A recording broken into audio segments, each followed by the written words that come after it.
जय जगन्नाथ जय श्री राम नमस्कार। आज नाथुराम जो चरित्र भूमिका जो पिला माने भी थिले बहुत भल है एवं मुझे कहबी एमती कला सांस्कृतिक को लेकर भंजकला मंडप हो बा रवींद्र मंडप हो जेकोसी जगार भी उपस्थापन जो कहानी गुड़ी को लेकर करा बहुत भल लगुच।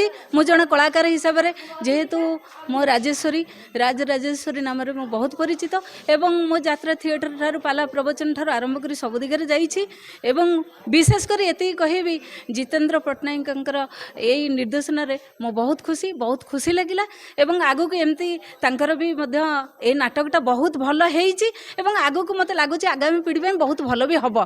आ जो माने भी आसीछंती से माननको मोर ए नववर्षर हार्दिक अभिनंदन एवं एते कहबी लास्ट रे समस्त भले थांतो आमे अभिनय करबा को आसीछे रही नाही कहि रहबे ना ए भवरंग भूमि तले सर्वे निज निज अभिनय सारी बाहुडीबे काल बेले ए धरा पृष्ठ गाछन्ते आमे किछि ना किछि कर्म करबा रहिली। जय जगन्नाथ नमस्कार।